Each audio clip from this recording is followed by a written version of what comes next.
All right, 10 painful lessons we learned about YouTube. But let me tell you where this idea came from. So a few weeks ago, Colin and I get invited to the Vanity Fair Young Hollywood Party.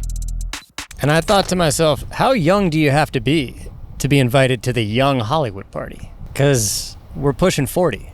Samir doesn't like the thought of that, but it's true. He's thinking about it. So Colin and I roll up to this party around 8:20. Right when we roll up, I'm like, we're too early. I know we're too early. There is no line for the red carpet, and that's when you know you messed up. So the cool thing about this party is that it was called the Young Hollywood Party, but the room was filled of all online creators, people who make videos for the internet just like us. There were some big-time actors there, too. I didn't recognize a single one. They were there. But when we saw all these young creators, it made me think about when we were first starting out as creators in our 20s. And all we wanted to do was make work that got us into a party like this. So when we were in the Uber on the way back at a responsible 10 p.m., we decided to write down 10 lessons that we wish we knew when we were in our 20s. Starting with, nobody cares about your story.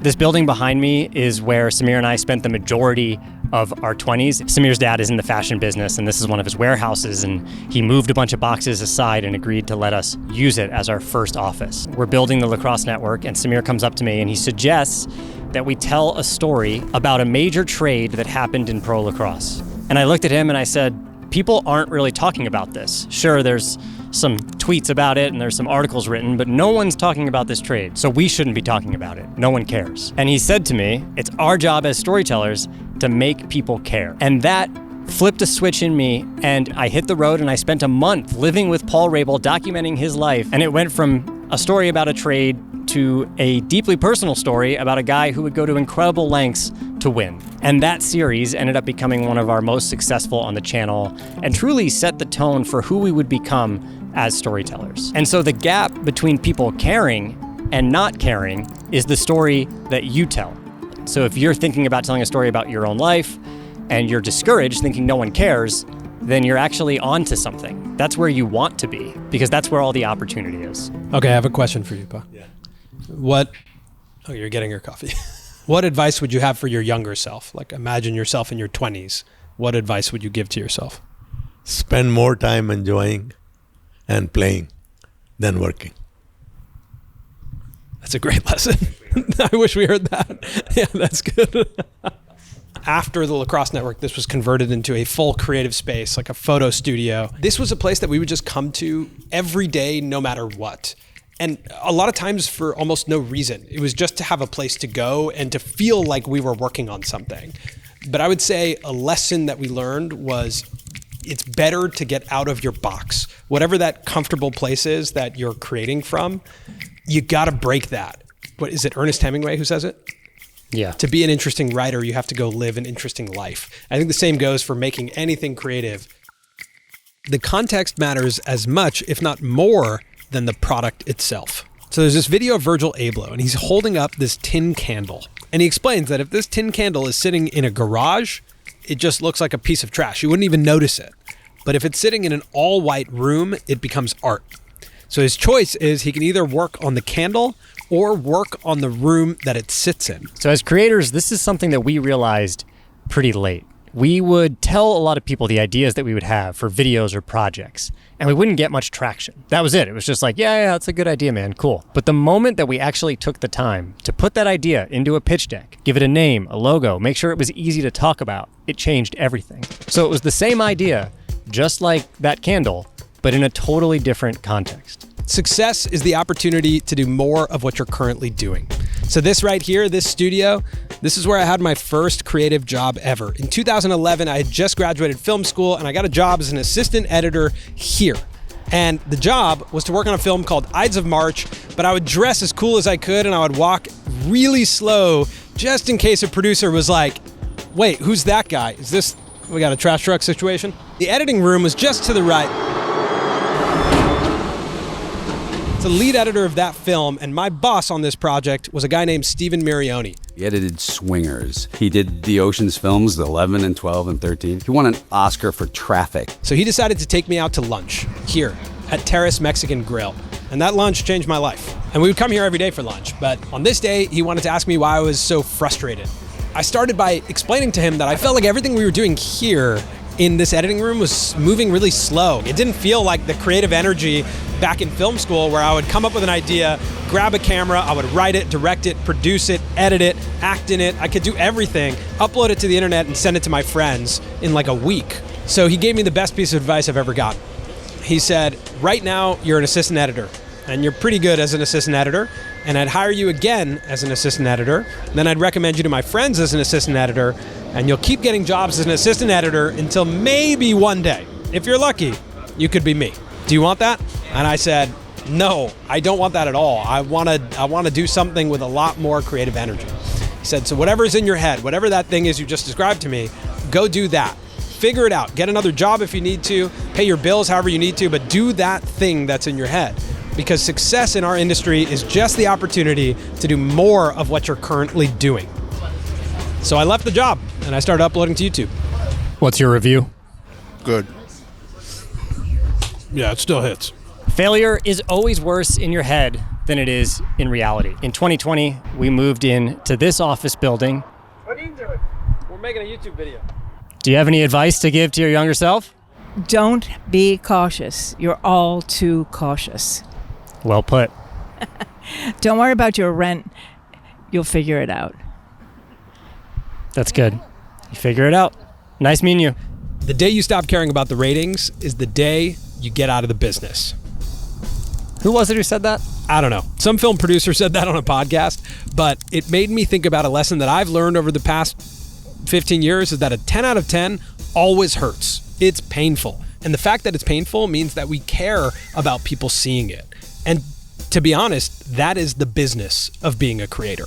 This literally just happened to us on our video where we go golfing with Good. And that's a 10 out of 10 in a way that's like, not just like a 10 out of 10. That's like a 10 out of 10. Like an You know what I'm 11 saying? out of 10. But you know what? I like that video. My wife texted me on the day it came out and said, how you doing? I said, not feeling great. Our golf episode is tanking and there were a couple things that went wrong. Tough after pouring so much time into it just to be let down. But also part of the process sometimes. And maybe over time it'll get better. There's nothing like being just a 37-year-old dad just moping around the house when you get a 10 out of 10. And I'm like, how are you doing? And she's like, oh, your son won't stop crying and like keeps pooping. And I'm like, oh, okay, well, good luck. Well, my fun. Yeah. Well, nobody likes my fun golf video. YouTube, I didn't get the confetti when this video came out. So that's how I'm doing. Caring about the performance of your ideas is just part of the business. And if you don't care anymore, that's great. That means you're probably just down to be an artist and just make cool stuff. I hope to get there one day, but presently I still care and we still run a business. So that means it's always painful. And that's kind of by design. Yeah, it should be. Jesse, I got a question for you. How do you feel? Because you worked on that video a lot too. Does it impact you in the same way? I don't know. I think it was just a fun video. I'm just glad it's out. And also, I haven't looked at any of the comments yet, so I'm pretty happy at the moment. Oh, okay, cool. That's good. No one is going to save you. In 2018, we had a meeting in this building behind us pitching a documentary TV show to Scooter Braun, J.D. Roth, who's a legendary TV producer, and Justin Bieber. And after the pitch, which we did with our friend Tom, Justin touched his arm and went, chills. Chills, bro. Which meant he liked it. He really liked it. Justin walked out of the room. All of us are so excited that we're going to make this TV show. But then J.D. Roth looks at us, and I'll never forget it. He goes, boys, that was a great pitch, but you're not going to be the ones to make this show.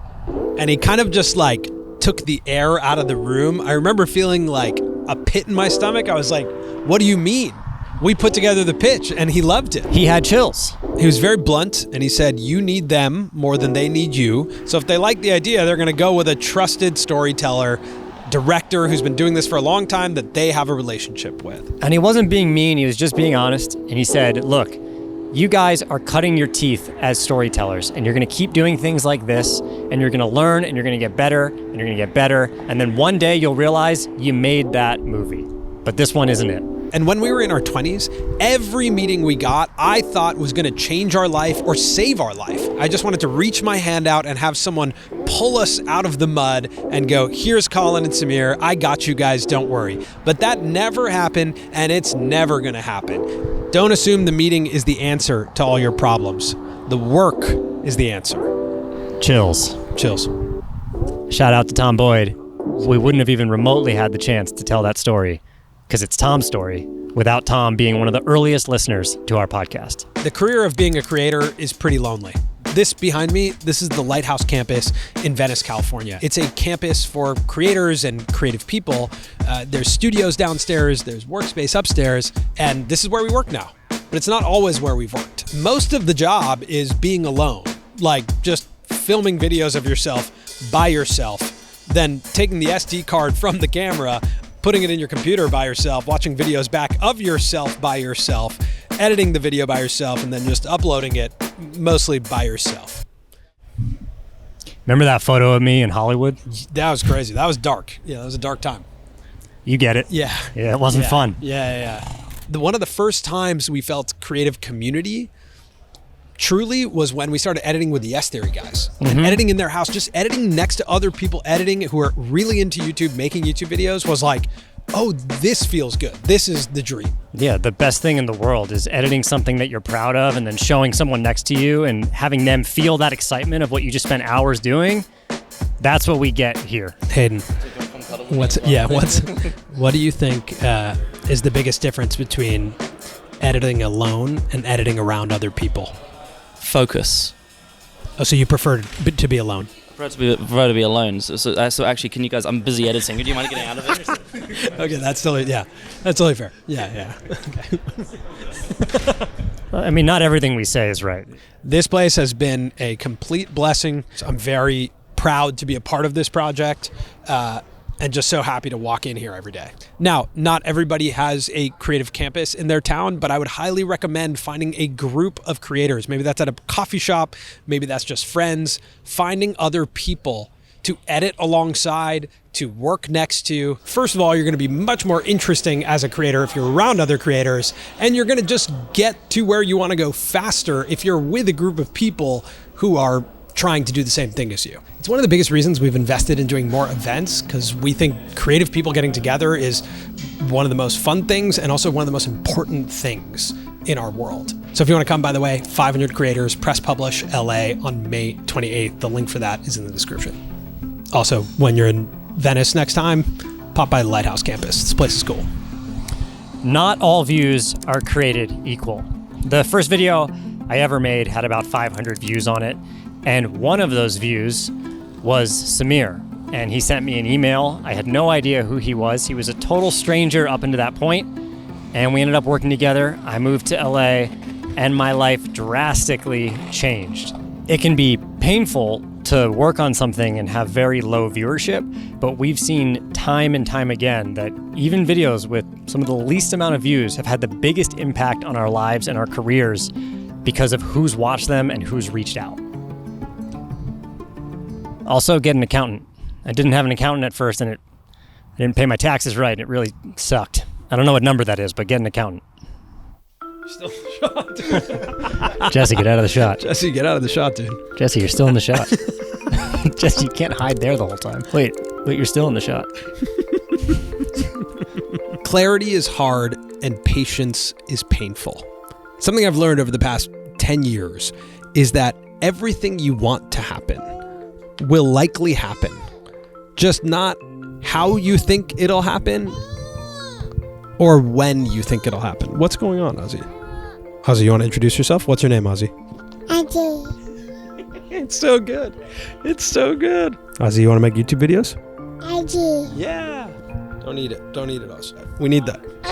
We need that for business. When I was growing up here in Los Angeles, all I wanted was a career in the film business. I wanted to spend my days coming up with ideas, filming, being on camera, editing.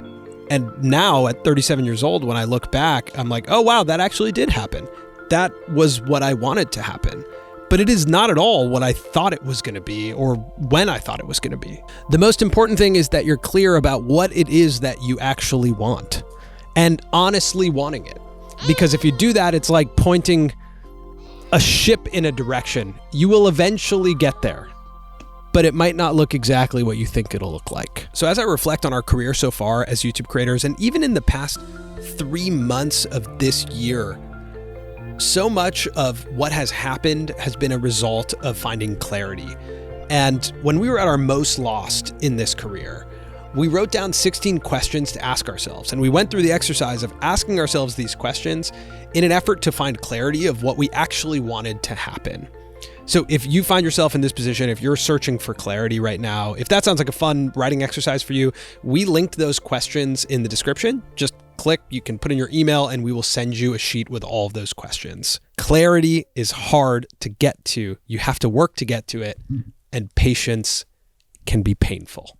All right, those are our 10 painful lessons. I actually think we probably had more than 10, but who knows? Those are all of our lessons that we wanted to share with you guys about what we've learned in our career so far of being YouTube creators. If you guys liked this video, let us know. And if you didn't like it, don't let us know. Just go on with your day. Watch another YouTube video. And if you're new here, subscribe. Okay. See ya.